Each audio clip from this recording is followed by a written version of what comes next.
Hello friends, knowledge versatile welcomes you. আমরা transformation of sentence নিয়ে আলোচনা করছি, যে ক্ষেত্রে আমরা বাক্যের গঠনগত পরিবর্তন আনবো কিন্তু বাক্যের অর্থের মৌলিক কোনো পরিবর্তন আনবো না। তো এখন যেটা নিয়ে আমরা আলোচনা করব সেটা হচ্ছে transformation of sentences interchange of parts of speech. Interchange of parts of speech, এক্ষেত্রে আমরা যে পরিবর্তনগুলো আনবো সেগুলো হচ্ছে পার্টস অফ স্পিচে নাউন, অ্যাডজেক্টিভ, অ্যাডভার্ব এবং ভার্ব। এই যে টার্মগুলো রয়েছে, পার্টস অফ স্পিচ গুলো রয়েছে, এগুলোর মধ্যে নিজেদের যে রূপের পরিবর্তন, ফর্মের পরিবর্তন সেগুলো হবে। আর সেগুলো কিন্তু তোমাদের জানা থাকা চাই, আর নয়তো এই যে ফরম্যাটে ট্রান্সফরমেশন অফ সেন্টেন্স করতে পারবে না। একটা এক্সাম্পল দিই, যেমন ধরো তোমরা বিউটিফুল শব্দটা সবাই শুনেছো। বিউটিফুলটা কিন্তু অ্যাডজেক্টিভ, এর নাউন ফর্ম যেটা সেটা হচ্ছে বিউটি, এর ভার্ব ফর্ম যেটা সেটা হচ্ছে বিউটিফাইং, আর এর অ্যাডভার্ব ফর্ম হচ্ছে বিউটিফুলি। অর্থাৎ কোন একটা শব্দের এই যে চারটে ফর্ম হয় সেটা কিন্তু তোমাদের জানতে হবে। তারপর সেটা বাক্যে প্রয়োগ করলে বাক্যের গঠনগত কোন পরিবর্তন আনতে হবে সেটাও আমাদের জানা চাই। কারণ এই নাউন, অ্যাডজেক্টিভ, অ্যাডভার্ব বা ভার্ব এগুলো বাক্যে ব্যবহার করার বিভিন্ন ধরন রয়েছে। যেহেতু অর্থের পরিবর্তন হবে না, শুধুমাত্র তার রূপের পরিবর্তন হবে, সেজন্য কিন্তু গঠনগত দিকটাও আমাদের মনে রাখতে হবে। হি ইজ ইনোসেন্ট, সে নির্দোষ। এখানে এটা কিন্তু অ্যাডজেক্টিভ ফর্মে রয়েছে, এটাকে তোমার নাউন ফর্মে আনতে হবে।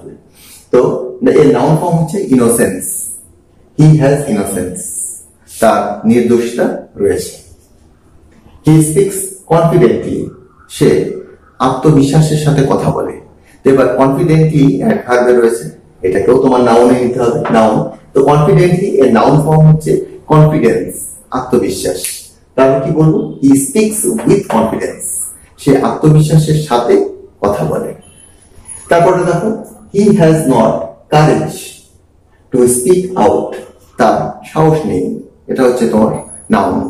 তার কথা বলার সাহস নেই। He has not courage to speak out, এটাকে তোমার অ্যাডজেক্টিভে করতে হবে। তো এর অ্যাডজেক্টিভ ফর্ম হচ্ছে কারেজিয়াস।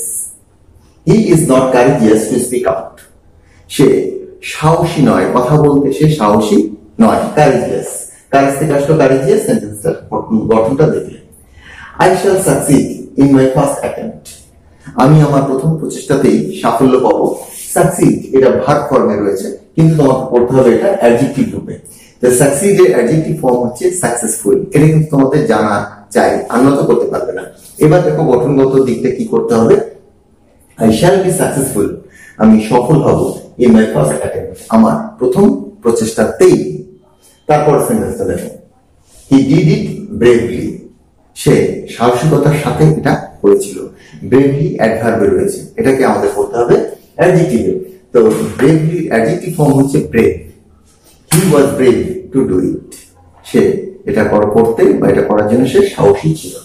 নেক্সট এক্সাম্পলটা দেখো, every day I pour water on the plants, আমি গাছপালায় প্রতিদিন জল ঢালি।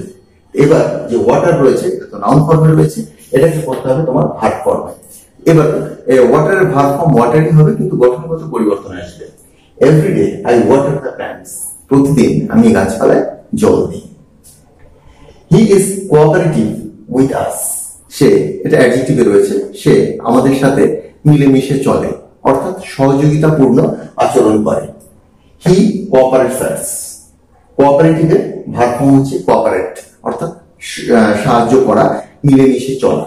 হি কোঅপারেটস আস, সে আমাদেরকে সাহায্য করে। তো এক্ষেত্রে তোমরা দেখলে যে ইনোসেন্ট এর নাউন ফর্ম ইনোসেন্স, কনফিডেন্টলি এর নাউন ফর্ম কনফিডেন্স, কারেজ এর অ্যাডজেক্টিভ ফর্ম হচ্ছে কারেজিয়াস, সাকসিড এর অ্যাডজেক্টিভ ফর্ম হচ্ছে সাকসেসফুল, ব্রেভলি এর অ্যাডজেক্টিভ ফর্ম হচ্ছে ব্রেভ, ওয়াটার এর ভার্ব ফর্ম হচ্ছে ওয়াটার, কিন্তু গঠনগত পরিবর্তন আসছে। কোঅপারেটিভ এর তোমার ভার্ব ফর্ম হচ্ছে কোঅপারেট। তো আজকে যে লেসনটা এখানে শেষ করছি, পরবর্তী আলোচনায় আবার যোগ দেবো। Till then, by.